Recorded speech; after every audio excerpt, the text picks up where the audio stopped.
मन में पहले से ही चीज़ था कि जब हम आएंगे यूके तो एकदम पहले लैंड करते साथ चिल्ला के बोलेंगे हाँ भाई हो गया। आने के बाद का एक एक्सपीरियंस शेयर करते हैं आपसे कि 10 पाउंड्स लगेगा जाने का, तो हम उसको बोलते हैं नहीं नहीं, I won't give you 10 pounds, I can only pay you 6 pounds. तो बोलते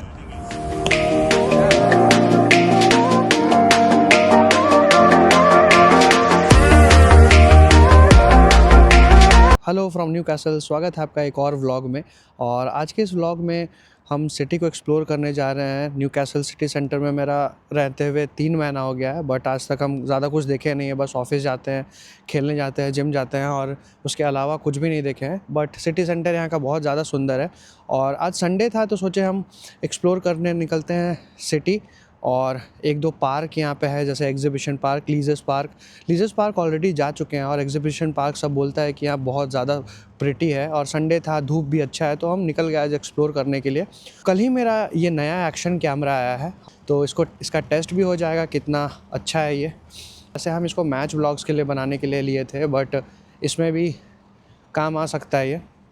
दूसरी बात ये कि इससे पहले मेरा सोनी का कैमरा था जिससे हम व्लॉग बनाते थे, बट वो बहुत ज़्यादा क्रॉप्ड इन है तो ज़्यादा से दिखता नहीं है एरिया, तो मेरा फेस ही ज़्यादा आ जाता था। बट ये बहुत ज़्यादा वाइड है तो इससे आप लोगों को सिटी भी दिख जाएगा, हम भी दिख जाएंगे और हम क्या बोल रहे हैं वो सुन भी पाएंगे।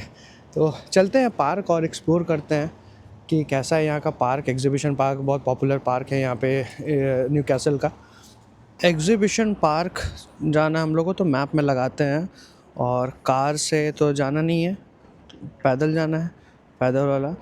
यहाँ 12 मिनट्स दिखा रहा है अगर आप देख सकते हैं तो, और 900 मीटर के आसपास दूरी है, तो पैदल ही जाते हैं। इससे हम लोग सिटी भी एक्सप्लोर कर पाएंगे। वेदर अच्छा है, आज धूप निकला हुआ है, बहुत ज़्यादा ब्राइट है, सनी है। वैसे टेम्परेचर की बात करें तो -1 डिग्री सेल्सियस है, बट क्योंकि आज धूप है तो उतना ठंड का पता नहीं चल रहा है। और 1-2 दिन में टेम्परेचर और नीचे गिरने वाला है, -3 -4 तक चल जाता है। यहाँ -6 तक -7 तक लोएस्ट टेम्परेचर जाता है, बट अभी उतना ठंडा हुआ नहीं है, अच्छा है। जो कि ये जो मेरे पीछे वाला एरिया है ये नॉर्थम्बरिया यूनिवर्सिटी की तरफ आपको लेके चला जाएगा, और मेरा रेसिडेंस भी इसी तरफ है। और आज संडे है इसलिए स्टूडेंट्स ज़्यादा नहीं दिख रहे हैं, नहीं तो फिर ये एरिया बहुत बिज़ी रहता है, क्योंकि यूनिवर्सिटी पॉपुलर यूनिवर्सिटी है न्यू कैसल का। जो न्यू कैसल यूनिवर्सिटी है वो थोड़ा एक्सपेंसिव है, ये थोड़ा चीप है, तो लोग ज़्यादा इसको प्रेफर करते हैं। संडे है तो संडे का लाइफस्टाइल यहाँ थोड़ा डिफरेंट है इंडिया से। लोग संडे को घर पे ही रहते हैं, बहुत कम ही लोग बाहर आते हैं। मोस्टली बिज़ी रहता है सैटरडे को और फ्राइडे को। ये जो राइट साइड में आप चर्च देख रहे हैं, यही वाले चर्च में हम आए थे क्रिसमस सेलिब्रेट करने के लिए। रात में भी आए थे, सुबह में भी आए थे।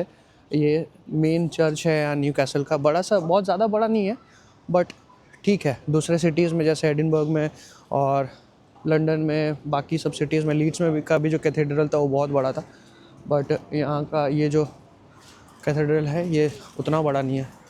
ये जो कैथेड्रल है ये इसके आसपास पार्क जैसा भी बना हुआ है, सिटिंग एरिया है, तो अब यहाँ पर लोग संडे को, सैटरडे को लोग आके टाइम स्पेंड कर सकते हैं यहाँ पे। और क्योंकि अभी बहुत ज़्यादा ठंडा है तो लोग बाहर जल्दी ज़्यादा नहीं आते। ये फ्रंट व्यू है इसका। व्लॉगिंग करने का मन हमको पहले से, बहुत ज़्यादा पहले से था, बट रिसेंटली हम स्टार्ट किए क्योंकि लाइफ सेटल्ड नहीं था, जॉब वॉब का झंझट था, सब चीज़ इधर उधर उथल पुथल था। बट अब क्योंकि सब चीज़ धीरे धीरे सेट हो रहा है तो अपना जो पैशन था उसको फॉलो कर रहे हैं।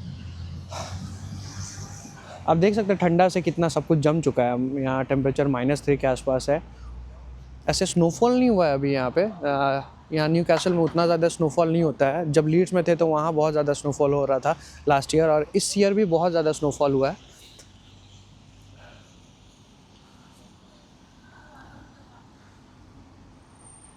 वैसे इस बार हम स्कॉटलैंड गए थे तो वहाँ पर तो स्नोफॉल हम देख ही लिए अच्छा खासा, तो उतना कुछ मन नहीं है। बट हाँ, हमको ठंडा बहुत ज़्यादा पसंद है, स्नोफॉल होता है तो अच्छा लगता है। और ये जो पार्ट है ये भी नॉर्थम्बरिया यूनिवर्सिटी का ही पार्ट है, और यहाँ पार्क जैसा बना हुआ है, सिटिंग एरिया है। न्यू कैसल आने के बाद हम एक चीज़ नोटिस किए हैं कि यहाँ पर इंडियंस लोग थोड़ा कम है। उधर लीड्स में, बर्मिंघम में, या फिर मैनचेस्टर में, लंदन में, उधर एशियन कम्युनिटीज़ ना बहुत ज़्यादा। Asian I mean India, Pakistani, Bangladeshi या श्रीलंकन लोग बहुत ज़्यादा है। बट न्यू कैसल में उनका जो पॉपुलेशन है बहुत कम है, इंडियंस लोग कम है। ये जो बिल्डिंग है ये न्यू कैसल यूनिवर्सिटी का है, ये लॉ स्कूल का पार्ट है। और यहाँ जो यूनिवर्सिटीज़ होते हैं वो सब कुछ सारे ऑलमोस्ट सारा कोर्स कवर करते हैं। तो इस तरफ का जो पार्ट है ये लॉ स्कूल का डिपार्टमेंट है। तो एग्जीबिशन पार्क ऑलमोस्ट आ गए हैं। पार्क में तो एंट्री कर गए हैं बट थोड़े दूर पे है, ये आउटर एरिया है। एक मैसेज छोड़ना चाहता हूँ हम स्टूडेंट्स लोग के लिए जो यहाँ यूके पढ़ने आते हैं या फिर जॉब करने के लिए आते हैं। आप लोगों का बहुत करियर का बहुत ज़्यादा आप लोग टाइम इन्वेस्ट करते हैं, ढूंढते हैं, तब आपको यहाँ आने का मिलता है।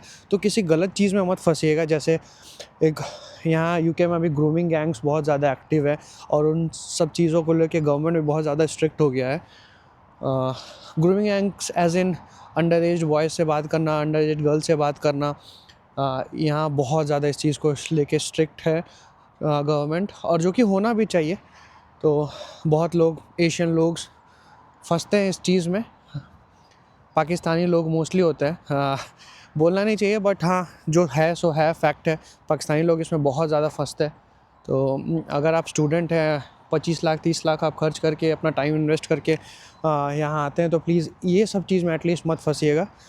क्योंकि बहुत सारे फेक अकाउंट से गवर्नमेंट आपसे बात करने का ट्राई करेगा या फिर आपके एक्टिविटीज़ को देख के नोटिस करता है, और एक बार आप मिलने के लिए चले जाते हैं तो फिर आपका काम तमाम, उसी समय पकड़ेगा आपको डिपोर्ट कर दिया जाएगा।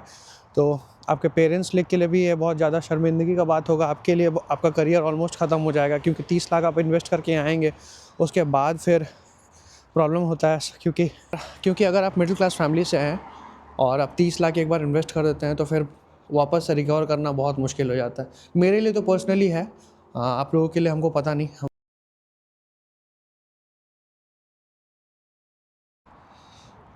ब्लॉगिंग हमको पर्सनली इसलिए अच्छा लगता है क्योंकि बहुत इन्फॉर्मेटिव हो जाता है वीडियो। क्योंकि जो लोग यूके आने वाले हैं, फिर किसी भी कंट्री में जाने वाला है, तो जाने से पहले एक इंसाइट मिल जाता है कि वहाँ के लोग कैसे होते हैं, वहाँ के एरिया कैसा है। तो आपको मोटा मोटी बहुत कुछ पता चल जाता है। और दूसरी बात ये कि बहुत ऐसे भी लोग हैं जो अफोर्ड नहीं कर सकते हैं बाहर जाना, पढ़ाई करना, बट उनके मन में ज़रूर होता है, तो एक वो देख सकते हैं, एटलीस्ट जो 10% चीज़ है ना वो देख सकते हैं वो। और हो सकता है कि देखने के बाद मोटिवेशन और बढ़ जाए और लोग और ज़्यादा ट्राई करें। तो ट्राई बोलते हैं ना कि अगर जब तक आप कोशिश कर रहे हैं तब तक आप हारे नहीं हैं। तो वीडियो एक तरह का मोटिवेशनल वीडियो भी बन जाता है, इसलिए हमको व्लॉगिंग करना बहुत ज़्यादा पसंद है और व्लॉग्स भी हम बहुत ज़्यादा देखते हैं। वैसे आप ये देख के ज़रूर बताइए कि इसका क्वालिटी कैसा है। एक्शन कैमरा से फ़र्स्ट टाइम हम शूट कर रहे हैं, तो अगर ख़राब ही लगा तो रखना ही पड़ेगा क्योंकि वापस नहीं होगा। 7 डेज़ रिटर्न पॉलिसी था, रिटर्न भी नहीं, रिप्लेसमेंट था। तो अब ऐसा नहीं कि हम दूसरा प्रोडक्ट ले सकते हैं, जो प्रोडक्ट है उसी से काम चलाना पड़ेगा हमको। Insta360 Pro से जब इसका वीडियोस हम रिव्यूज़ एंड ऑल देखे थे तो कंपैरेबल था, थोड़ा सा उसका एज था, एक लो लाइटिंग कंडीशंस में उसका वीडियो थोड़ा ज़्यादा अच्छा था। और GoPro तो कभी दिमाग में था ही नहीं क्योंकि लो लाइटिंग में उसका वीडियो बहुत बेकार हो जाता है।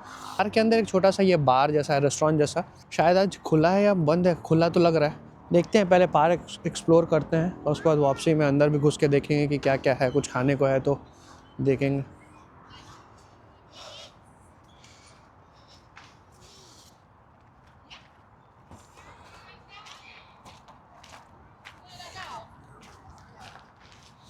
पार्क में चलते चलते आपको अपना जर्नी के बारे में थोड़ा बहुत बताते हैं। 2 साल पहले हम यहाँ आए थे, 14 सितंबर को हम यहाँ लैंड किए थे। और मेरा दिमाग, हम कितना ज़्यादा एक्साइटेड थे इस चीज़ को लेके, क्योंकि हम बहुत टाइम से देख रहे थे कि हमको जाना है, बाहर जाना है, बाहर जाना है।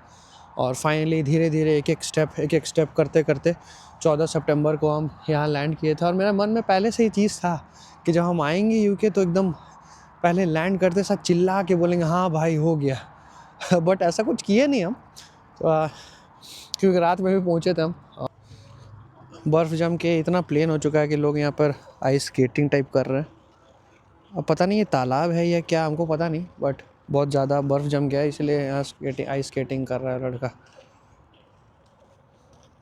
आने के बाद का एक एक्सपीरियंस शेयर करते हैं आपसे कि जब हम 14 तारीख को यहाँ लैंड किए थे और उसके बाद हमको अपने रेसिडेंस पे जाना था, तो हम बहुत ज़्यादा वीडियोस नहीं देखे थे कि कैसे ट्रैवल करना है, क्या करना है। तो हमको इतना पता था कि जाएंगे एक बार, जो होगा देखा जाएगा, वो वाला सिस्टम हमेशा से रहा है।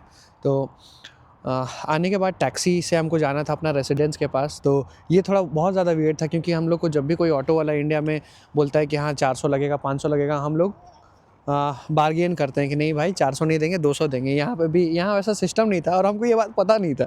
तो हम टैक्सी वाला जब हमको बोला कि 10 पाउंड्स लगेगा जाने का, तो हम उसको बोलते हैं नहीं नहीं, I won't give you 10 pounds, I can only pay you 6 pounds. तो बोलता है it doesn't work like that. तो फिर थोड़ा सा वियर्ड हो गया मेरे लिए, लेकिन मेरे पास तो जाना हमको ज़रूरी था उसके बिना नहीं। तो फिर वो हमको समझाया कि नहीं ऐसा नहीं होता, यहाँ पे रेट्स आर फिक्स्ड और वो लोग जितना मर्जी उतना नहीं ले सकता है। तो फिर हमको विश्वास हुआ, फिर रेट चार्ट हमको दिखाया वो, तब जाके हम उसका टैक्सी में बैठे और हम घर गए। और दूसरे दिन फिर हमको निकलना था कुछ सामान लेने के लिए, और रूम के अंदर ठंडा नहीं लग रहा था क्योंकि रूम हीटर्स एंड ऑल था, तो हमको ठंडा नहीं लग रहा था। लेकिन बाहर में टेम्परेचर कम था, शायद 11 डिग्री के आसपास था, जो कि यहाँ का नॉर्मल टेम्परेचर है। बट हम यहाँ पर फर्स्ट टाइम आए थे, तो मेरा बॉडी यूज टू नहीं था। तो हम हाफ पैंट में, चप्पल में और एक टी शर्ट में निकल गए। तो बाहर निकले 5-7 मिनट बाद हमको कोई दुकान ही नहीं दिख रहा है लोकेलिटी में, क्योंकि वो स्टूडेंट एरिया था। तो हम एक्सपेक्ट कर रहे थे कि स्टूडेंट एरिया है तो दुकान तो रहेगा ही। कोई भी ग्रॉसरी स्टोर नहीं। 1 किलोमीटर चल गए, 1.5 किलोमीटर चल गए, फिर वहाँ से ठंडा भी लगने स्टार्ट हो गया हमको, और किसी को हम चप्पल में देख ही नहीं रहे। कोई भी इंसान यहाँ चप्पल में था ही नहीं। तब हमको रियलाइज़ हुआ कि नहीं भाई हम कुछ गड़बड़ की है, और ठंडा भी बहुत ज़्यादा लग रहा था। फिर हम एक आदमी से पूछे, तो वो हमको बताया कि थोड़े दूर में है, उस फिर डायरेक्शन में गए। और वहाँ जब दाम देखे सारा चीज़ का, तो चिकन का 4 पाउंड में एक शायद 600 ग्राम के आसपास था। रेट हमको एग्जैक्टली याद नहीं है। तो उस समय तो मेरा दिमाग घूम गया कि भाई इतना महंगा होगा तो फिर कैसे चलेगा, क्योंकि हम सिर्फ 200 पाउंड कैश लेके आया था और मेरे पास 1 रुपया नहीं था, और एक पाउंड भी नहीं था। वो फाइनली 200 पाउंड फाइनली हमको पापा कैश में दिए थे और बोले थे कि बस ख़त्म, इतना ही पैसा है मेरे पास, इससे जो करना होगा कर लेना। ये सोच के हम आए थे। तो हमको लगा कि भाई इतना महंगा होगा तो कैसे चलेगा। और फिर जब एक वहाँ से कुछ सामान, बेसिक सामान तो लेके आ गए, बट फिर लोगों से बात किए, लड़का लोग से बात किए, तो पता चला कि वो जो शॉप था वो इमरजेंसी शॉप है और वो 24 घंटे खुला रहता है। और वहाँ बहुत एक्सपेंसिव मिलता है सामान। दूसरे सुपरमार्केट जैसे सेंसबेरी हो गया, मॉरिसन हो गया, वो सब दुकान 5-6 बजे के बाद बंद हो जाता है। तो हमको इस बात का आइडिया नहीं था कि वहाँ बाकी दुकान भी है जो कि सस्ता मिलता है सामान। तो ये बहुत दूसरा वियर्ड चीज़ था। तीसरा एक चीज़ हमको जो शेयर करना था वो है बस का एक्सपीरियंस। हम बस में बैठे और अंदर घुस गए, और टिकट का हमको पता नहीं, समझ में नहीं आया कि कैसे टिकट लेना है, और बैठे हुए थे। तो हमको ऐसा लगा कि जैसे इंडिया में कंडक्टर्स आते हैं, बस कंडक्टर्स, वो आके टिकट काट के जाएंगे। तो जहाँ मेरा जर्नी उतरना था वहाँ हम उतरने के लिए देख रहे थे, तो वो बस रुकी, हम उतरने वाले थे। तो जो बस ड्राइवर था वो हमको बोलता है, वेयर इज़ योर टिकट। फिर हम उसको बोले कि the bus conductor did not come, so I couldn't by one. तो वो बोलता है कि नहीं, ऐसे नहीं होता है, यहाँ पे आपको खुद परचेस करना पड़ता है। तो टैप एंड पे का सिस्टम रहता है यहाँ पे। तो आप जहाँ बस में चढ़ते समय टैप करिए, फिर उतरते समय आप टैप आउट करेंगे, तो जितना आपका जर्नी होगा उतना कट जाएगा आपका अकाउंट से। दूसरा प्रोसेस ये है कि आप एक सिंगल जर्नी का टिकट ले लीजिए, आपको जहाँ मन वहाँ उतरेंगे, वो एक बार के लिए वो टिकट वैलिड होगा, जो कि 2 पाउंड में मिलता है। और अगर आप स्टूडेंट है तो स्टूडेंट डिस्काउंट में 1.3 1.4 में मिलता था, बट अब पता नहीं ये चीज़ है कि नहीं है। वैसे ये जो है ये तालाब है, तो ये पूरा जम चुका है और इसीलिए वहाँ वो स्केटिंग कर रहा है। और इसका लेयर देखिए, इस तरफ जमा हुआ नहीं है, वहाँ बहुत सारे बर्ड्स हैं, स्वान है। ये जो तालाब देख रहे हैं पूरी तरह से जम चुका है, और मेरा मन में पता नहीं क्यों आ रहा है कि इसको हमको क्रॉस करना चाहिए। अब मन में आया तो ट्राई करते हैं। यहाँ पे ऐसे लड़का हॉकी भी खेल रहा है, आइस हॉकी टाइप का, तो हो सकता है ये मजबूत ही होगा, बट एक अंदर घुसे तो बहुत भयंकर ठंडा लगेगा, जो कि डर तो लग रहा है हमको, और मेरा मन बोल रहा है कि हम घुसेंगे अंदर।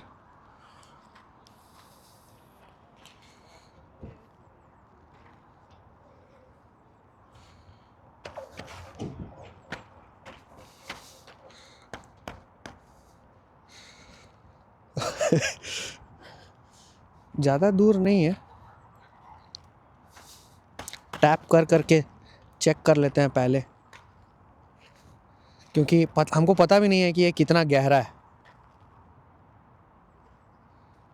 और अंदर से पानी सीप हो रहा है इस तरफ।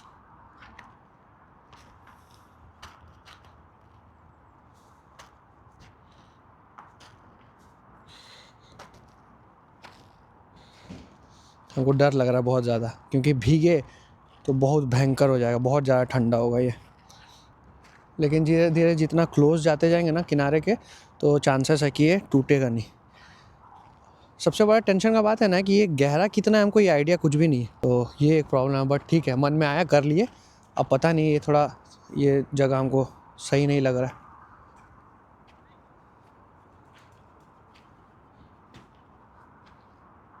ये जगह हमको सॉफ्ट लग रहा है बहुत, क्योंकि हिल रहा है हमको।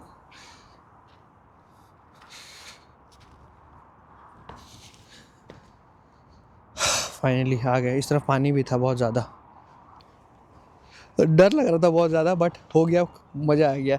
कभी भी मन में कुछ आता है ना, मेरा ये बहुत बड़ा प्रॉब्लम है कि मन में जो आता है वो हम कर देते हैं थोड़ा, तो ये बहुत बार रिस्की भी हो जाता है।